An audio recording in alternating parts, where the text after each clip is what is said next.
6 കടകളിലേക്ക് തീ പടർന്നു. ഒരു കട പൂർണ്ണമായും കത്തിനശിച്ചു. ഓരോ കാട്ടിയാമത്തെ ട്രാൻസ്ഫോമർ അടിച്ചു, ഒറ്റ കെട്ടി ട്രാൻസ്ഫോമർ പൊട്ടുന്ന ഒറ്റ കെട്ടി. അത് കഴിഞ്ഞ് 10 മിനിറ്റ് കഴിഞ്ഞപ്പോഴാണ് ഇവിടുന്ന് പുക വരുന്നത് കണ്ടത്.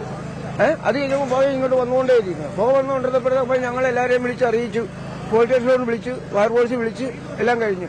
ഫയർഫോഴ്സുകാർ എന്നിട്ട് അത് കഴിഞ്ഞ് അവർ വരുന്നത്, അവർ കുറച്ച് കഴിഞ്ഞാൽ വന്നത്. അത് കഴിഞ്ഞപ്പോഴത്തേക്ക് എവിടെ വന്നപ്പോൾ പിന്നെ തീ ആദ്യം പറയാൻ പറ്റി, ആദ്യം പുകയുണ്ടായിരുന്നുള്ളൂ. തീ നിയന്ത്രണ വിധേയമായെന്നും നാശനഷ്ടങ്ങളുടെ കണക്കെടുത്ത ശേഷം തുടർ നടപടികൾ സ്വീകരിക്കുമെന്നും അപകടസ്ഥലം സന്ദർശിച്ച ശേഷം മന്ത്രി വി.എൻ. വാസവൻ പറഞ്ഞു. ടോബി ജോൺസൺ കൂടുതൽ വിശദാംശങ്ങളുമായി കോട്ടയത്ത് നിന്ന് ചേരുന്നുണ്ട്. ടോബി, എങ്ങനെയാണ് ഈ അപകടം സംഭവിച്ചത്? എന്താണ് കൂടുതൽ വിവരങ്ങൾ?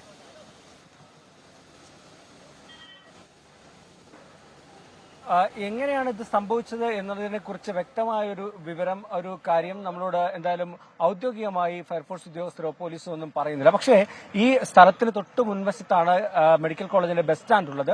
അവിടെ കട നടത്തുന്ന ഒരാളാണ് ഇത് കണ്ടു എന്ന് പറയുന്നത്. അതായത് ഈ കാണുന്ന ട്രാൻസ്ഫോമറിൽ ഒരു പൊട്ടിത്തെറി ഉണ്ടായി. അതിനുശേഷമാണ് ഏതാനും മിനിറ്റുകൾക്ക് ശേഷമാണ് ഈ കടയിൽ നിന്നും തീയും പുകയും ഉയരുന്നത് കണ്ടു എന്നാണ് അദ്ദേഹം നമ്മളോട് ഇപ്പോൾ പറഞ്ഞിട്ടുള്ളത്. എന്തായാലും ഷോർട്ട് സർക്യൂട്ട് ആകാം ഇതിനുള്ളൊരു എന്നാണ് നമ്മളോട് ഇതിന്റെ കടയുടമ അടക്കമുള്ളവരും പറയുന്നത്. പോലീസും ഫയർഫോഴ്സും എന്തായാലും വിശദമായിട്ടുള്ള അന്വേഷണം ആരംഭിച്ചിട്ടുണ്ട്. ആ അന്വേഷണത്തിനൊടുവിലെ എന്താണ് കാരണം എന്നതിനെ കുറിച്ച് വ്യക്തമാവുകയുള്ളൂ. ഏകദേശം 9:30യോടുകൂടിയാണ് ഈ സംഭവം നടക്കുന്നത് എന്നുള്ള വിവരമാണ് നമുക്ക് ലഭിക്കുന്നത്. 9:30യോടുകൂടി ആദ്യം തോട്ടത്തിൽ എന്ന് പറയുന്ന ഒരു കടയിൽ, സ്റ്റേഷനറി കടയാണ്, ലേഡീസ് ഐറ്റംസും മറ്റുമുണ്ട്. ആശുപത്രിയിൽ വരുന്ന, കോട്ടയം മെഡിക്കൽ കോളേജിൽ വരുന്ന ആളുകൾക്ക് ആവശ്യമായിട്ടുള്ള മെത്തകൾ, തുണിത്തരങ്ങൾ, അങ്ങനെയുള്ള സാധനങ്ങളൊക്കെ വിൽക്കുന്ന ഒരു കടയാണ്. അവിടെയാണ് തീ പിടിച്ചത്. അതുകൊണ്ട് തന്നെ തീ ആളിപ്പടരുന്ന ഒരു സാഹചര്യം ഉണ്ടായി. ആ കട പൂർണ്ണമായിട്ടും കത്തി നശിക്കുന്ന ഒരു സാഹചര്യത്തിലേക്ക് പോയി. തുടർന്നാണ് തൊട്ടടുത്തുള്ള സമീപത്തുള്ള മറ്റ് കടകളിലേക്ക് കൂടി, ഒരു കണ്ണാടി കടയുണ്ട്, അതുപോലെ തന്നെ ഒരു ഇലക്ട്രിക്കൽ കടയുണ്ട്, ഒപ്പം തന്നെ തൊട്ടപ്പുറത്ത് ഒരു ഹോട്ടലുണ്ട്. ഈ കടകളിലേക്കെല്ലാം തന്നെ തീ പടരുന്ന ഒരു സാഹചര്യമാണ് ഉണ്ടായത്. ഒരു 3 നില കെട്ടിടമാണ്, അതിന്റെ താഴത്തെ നിലയിലാണ് തീ പിടിച്ചത്.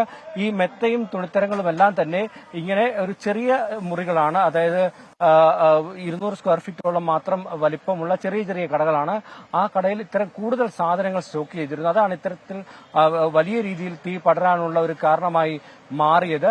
അതിനുശേഷമാണ് മുകളിലേക്കൊക്കെ തീ പടരാൻ തുടങ്ങി. ഈ സീലിംഗ് ഭാഗത്തൊക്കെ തീ പടർന്നതോടുകൂടിയാണ് ഇത് അടയ്ക്കാൻ പറ്റാത്തൊരു സാഹചര്യം ഉണ്ടായി. അതിനുശേഷം ഈ കടകളുടെ ഗ്രില്ലുകൾ തകർത്ത് ഫയർഫോഴ്സ് ഉദ്യോഗസ്ഥർ അകത്ത് കയറിയാണ് ഈ തീ നിയന്ത്രണ വിധേയമാക്കിയത്. ഏകദേശം 3 മണിക്കൂർ നീണ്ട പരിശ്രമത്തിനൊടുവിലാണ് തീ നിയന്ത്രണ വിധേയമായത് എന്നുള്ളൊരു വിവരമാണ് നമുക്ക് പങ്കുവെക്കാൻ സാധിക്കുന്നത്. എന്തായാലും 6 യൂണിറ്റ് ഫയർഫോഴ്സ് യൂണിറ്റ് ഇവിടെ എത്തിയാണ് ഈ ഒരു തീ ഇപ്പോൾ അണച്ചിട്ടുള്ളത്. വീണ, ശരി. കോട്ടയത്ത് നിന്ന് ടോബി ജോൺസണാണ് വാർത്തയുടെ കൂടുതൽ വിവരങ്ങൾ നൽകിയത്. മറ്റൊരു റിപ്പോർട്ടിലേക്ക്. റിയാസ് മൗലവി വധത്തിൽ